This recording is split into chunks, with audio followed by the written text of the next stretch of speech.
Hi, Jessica here. I'm going to talk about the literature review, engaging the discourse when writing your journal paper. This is a short video to give you a starting point to kick off your literature review. Find the full version, including in Draft It, the Essential 10-Week Workshop, a self-paced course. The introduction of a journal paper, including the literature review, is a challenging section to write. In this tutorial, I talk about how to start, organize, and conclude with your research gap and argument as anchors. The aim is to engage the discourse as it relates to your core argument. While only a single line item in the list of introduction contents, the literature review is no small feat. Remember I said writing is a collaboration? Your review of the literature is where you establish and defend your place at the table. So in terms of summarizing the scholarly discourse, you need to first say what is known about the issue or problem related to your topic. Secondly, what is not known, identifying the gap. This is basically your empty seat. And then why is filling the gap important? Justifying that it needs to be filled. Now I'm going to talk about some of the common mistakes. First is misattributing big ideas. You want to be careful when attaching a general belief or entire system of thought to one person. You also don't want to misattribute small ideas. If a paper cites another scholar's idea, you need to read that text and cite that other scholar. Avoid citing asides. Focus on papers that address your topic extensively and generally caution against citing sources that only reference it in a sentence or two. Another mistake is citing the derivative. It's okay to read tertiary texts, such as newspapers or Wikipedia, but you need to go to the primary source if you plan to cite it. For example, and this is commonly used one, is population data. Go to the US Census Bureau or the worldbank.org and verify your data and cite that source. Another common mistake is to cite irrelevant literature. This is what I most commonly see when I peer review. It's easy to get lost in the literature and digress. This is where your core argument can help you focus. It might seem like writing a literature review is an overwhelming task and you want to include everything, but really resist. It's precious real estate in your paper. Focus on what builds your case. Another thing I see is citing one text too much, a whole paragraph or multiple paragraphs in just one citation. Keep in mind just a maximum one paragraph, or better yet, several sentences inserted throughout the literature review that then get attributed to that single source. An easy fix to this mistake is to find several texts that are cited by or cite this one important reference that you want to use, and include those other references as well to round out your critical summary. Another mistake is to oversight definitions. Unless the topic of your paper is to debate how a term is defined, just pick one definition and cite the source. If there are several commonly accepted definitions, acknowledge it and state which one you applied in your research and cite that source.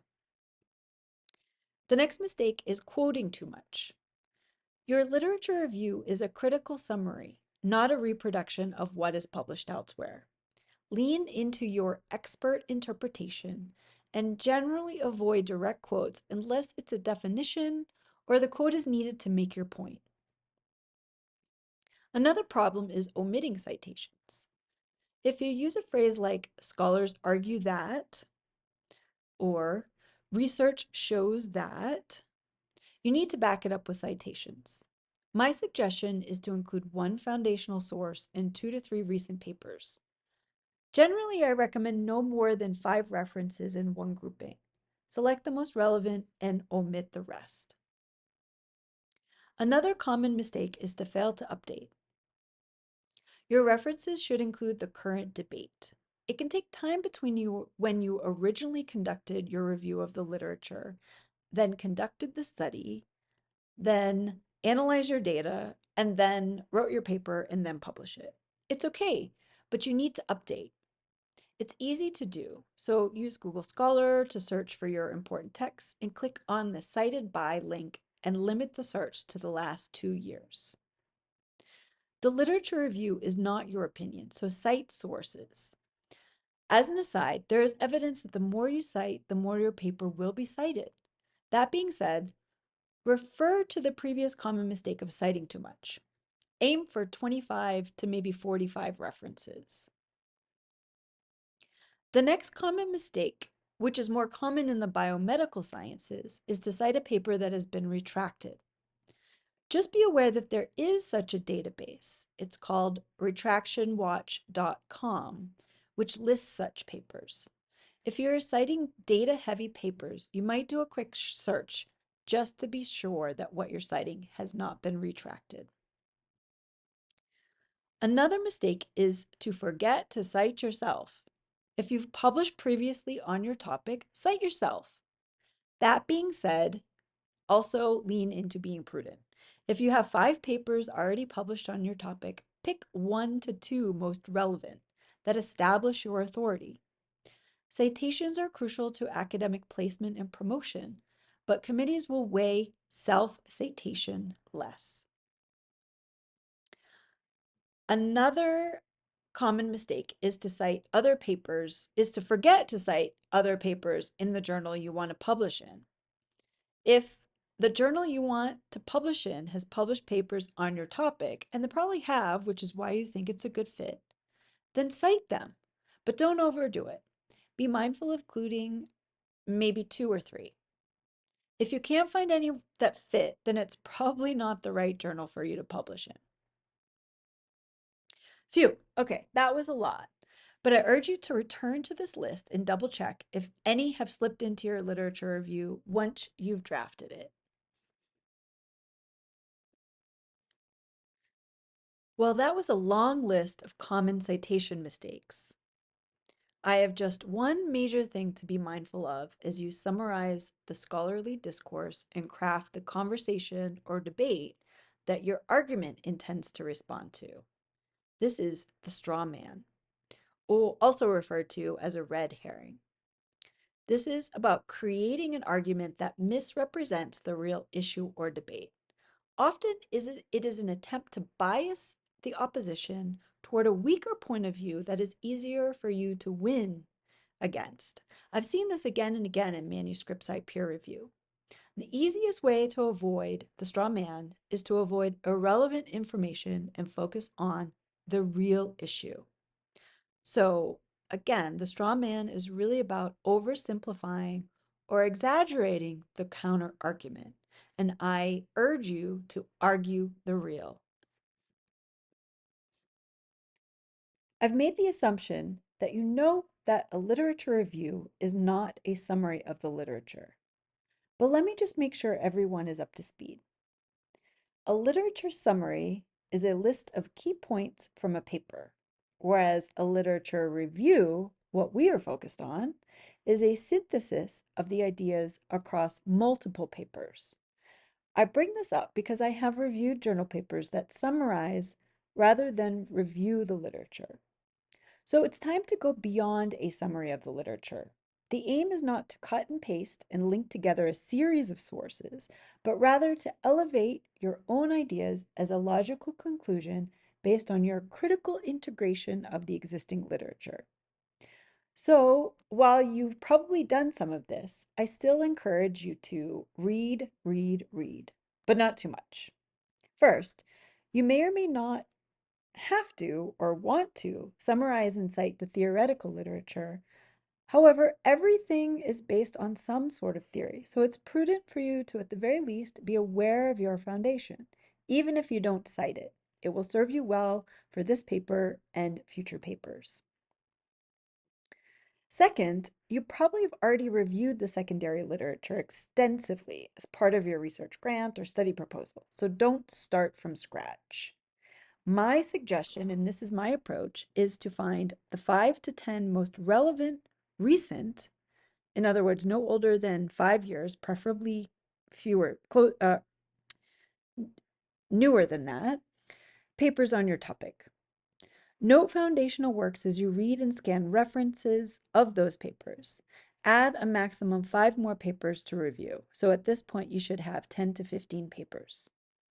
Then focus on papers in your discipline or closely related using the same approach. Look at context, methods, theoretical lens, etc., and read the newest to the oldest.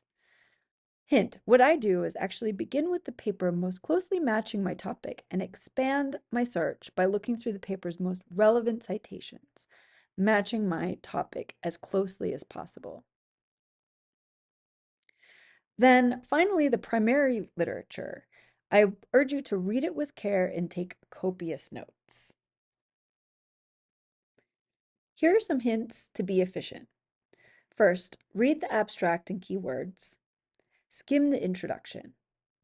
Read the core argument, the key objective and aims, and the purpose of the paper. Skim the discussion and conclusion. Look at the section headings and subheadings. Then categorize the usefulness of the paper in terms of critically summarizing, describing, defining, etc., the same topic that you need to write about. Then, when you need to fill a gap in your literature review, refer to that paper. This might be repetitious, but I want you to limit citations to significant published works. Too many citations are an indication of A, insecurity, or B, inability to selectively summarize. If B is the case, and you have too many examples to reference, then pick the most foundational and 2 to 3 most relevant, and cite as E.g. and the citations. This means that you're giving examples only. Here are some notes for taking notes. First, take notes sparingly. Focus on what is useful for your paper that you are writing now, not the one you might write in the future. Remember, you probably only need to write a sentence or two, so paragraphs of notes will only get you lost in the forest when all you need is a tree, or maybe even a branch or a leaf.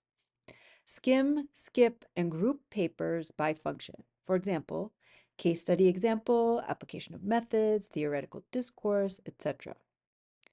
Critically compare and contrast. Acknowledge current conflicting definitions or concepts and fill gaps by reading recommendations. Take care to track all notes so you know which paper to cite if you use it. And skim and skip what isn't relevant. So maybe you only need the background or a paper serves as a case study example. Be sure to focus on that part and be prudent about your time. I've even set a timer giving myself 15 minutes per paper. In 3 hours, you can review 12 papers with that kind of time limit.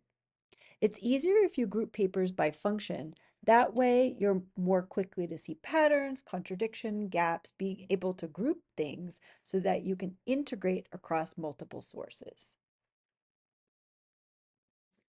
Here are some checks to reduce your risk of plagiarizing. First, revise, revise, revise in your own words. Take notes on ideas, and once you have several similar ideas from different sources, write it in your own words from memory and cite those sources. Start the sentence with, according to author 1, then paraphrase and include the citation. And then finally, be careful not to self-plagiarize. This is when you copy text from a paper you have written yourself, but that has already been published, and you don't cite that paper. Once your work is published, it can be plagiarized by anyone, even yourself. Some tips about citing. If you can imagine your reader asking, "How did you know that?" then you probably need a citation. You also want to cite at the point in the sentence that the reference applies, even if this is mid-sentence. So while it's most common to cite at the end of a sentence, if a sentence comprises 2 ideas, attribute the citation to the part of the sentence that it applies to. You want to carefully follow the specifications of the journal you plan to submit your manuscript to. This means checking what citation style they require. You can also check your citation software to see if it lists your journal under its styles. Some journals have their own dedicated style, but most will use one of the most common ones like APA or MLA. Remember, you are embedded in discourse. You are engaging in a conversation with a silent audience, not shouting into a void. So be sure to ground yourself. Be clear on how your argument relates to previous arguments. I cannot understate this. The research gap should be explicit. There are numerous ways to explicitly state a research gap. Here are some to pick from or to help you brainstorm your own. Beginning with, except for this author, this topic has not yet been investigated, explored, etc. The persistent problem highlights the importance of developing strategies, investigating, conducting further research, etc. Little is known, however, about this research topic. To the best of our knowledge, no studies have been conducted. Research is focused on this rather than that. Studies have emphasized this rather than that. Although considerable research has been dedicated to this, less attention has been paid to that. With this list of examples, there's no reason why your research gap should remain unwritten in your introduction. Here are more statements that could be useful in your introduction section. These focus on selling your story or helping you answer your silent audience's question of, so what? There's controversy in the literature over issue X, and I present the kind of data needed to resolve it. Or you could say, the fact that we don't know X hinders our efforts to understand issue Y, which is central to a developing subdiscipline. Or, our lack of understanding of thing X impedes our efforts to solve economic problem Y. Or, we need to know more about thing X because it's a model system widely used to investigate problems in field Y. Or, I have discovered thing X, which suggests a way to make progress towards difficult to reach goal Y. Now, this is not an exhaustive list, but hopefully it will get you thinking about how to answer the important question, so what? We've come to the end of this video, but I wanted to leave you with some resources for those of you with limited access to literature sources. I'm not going to read through this list, so please feel free to pause and peruse. But I do want to make a note, first of all, about academic social networks. Often authors post their papers here for free download. You can also reach out to an author and request a copy. I typically honor such requests. In fact, I can't think of a case where I have denied a request for a copy of one of my published papers. As I mentioned, reaching out to an author to politely request a PDF of their paper is usually honored. But if you really are unable to access an important text, state your limited access in your cover letter when you go to submit your paper. Some editors may be able to help you. But be sure to cite at least one article or two from their journal published in the last 2 years as a courtesy. And as an aside, if you can't do that because it doesn't fit, then it's probably an indication that that journal isn't a good fit for you. Lastly, and perhaps, or definitely, a teaser for a future video, here's a Q&A I recently had with Claude AI regarding the risk of using AI in writing a literature review. Please pause and read the response if you're interested.